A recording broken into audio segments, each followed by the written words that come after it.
since we're using the cloud, I'm going to show you something a little bit different here. We are going to switch gears, and in cloud, you can't see my menu, but I'm going to go to cloud storage, and you can see over here when I click on cloud storage, I get buckets. And it's going to open up, and I can create a new bucket. So a bucket is like just a kind of a place to put stuff online. What's kind of cool about this is you can work with a bucket from the browser, from other tools, and we can mount it as a disk on our virtual machine. So it gives you some interesting flexibility. So definitely something kind of interesting to play with. I'm going to call mine Intro Linux Bucket, because I'm introducing you to Linux buckets. I'm going to hit create. I'm just going to do a single region because I don't care. I'm going to do archive because it's the cheapest. Uniform access control is fine. I'm going to turn off soft delete because I want it to permanently delete. You can see here for data encryption, it's turned on for Google to manage the encryption, just like I did with my drive. I'm going to confirm this, and that's going to create my bucket. So now I've got a bucket, and I can create a folder. So I'm just going to call mine test. And then I'm going to go into test, and I'm going to upload a file. I'm just going to find some random file. I'll use the instructions for this assignment, and I'll upload that. So now I've got the instructions.docx sitting in here. So now that I have that, how do I access that from my Google machine? Well, we have to install a package to do that.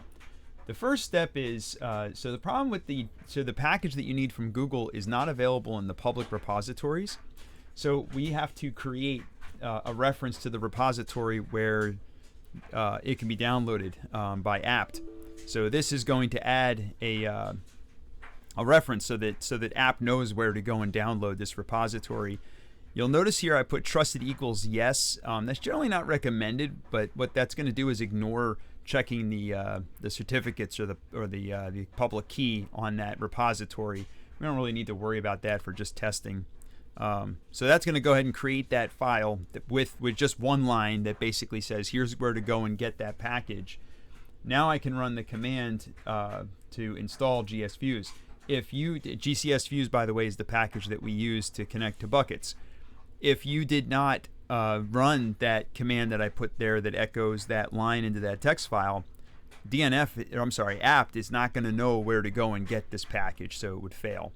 But it should work if you have that line in that file. This should run, and because we have the -y on there, it's not going to ask if I want to install it, but it takes a second to install.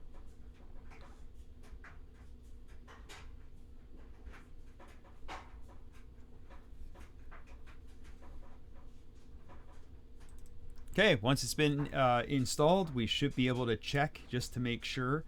To do that, I'm going to run the gcsfuse command, and we can just use -- version just to output the version, just to see if it worked. There it goes. It works, so we know it's installed.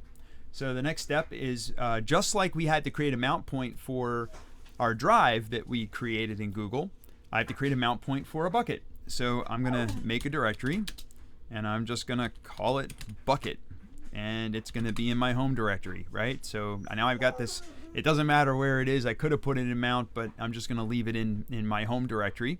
Again, because it doesn't really matter, and it's I own that file, so I don't have to use sudo every time I want to access it. And now I can use the gcsfuse command to mount that bucket. So I have to put the bucket name in, which I don't remember. It was called Intro Linux Bucket, right?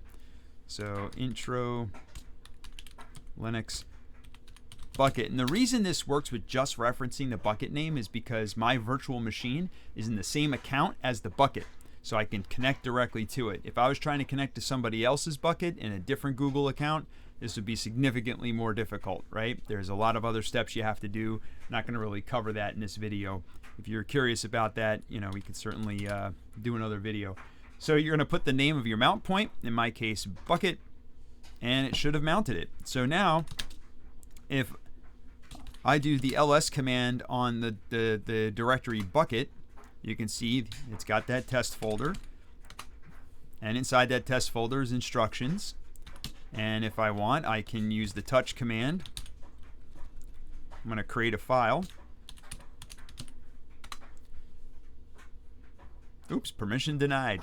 So I can't write to my bucket, but I can read from my bucket, which is fine. There are definitely ways that you can make it so you can read write.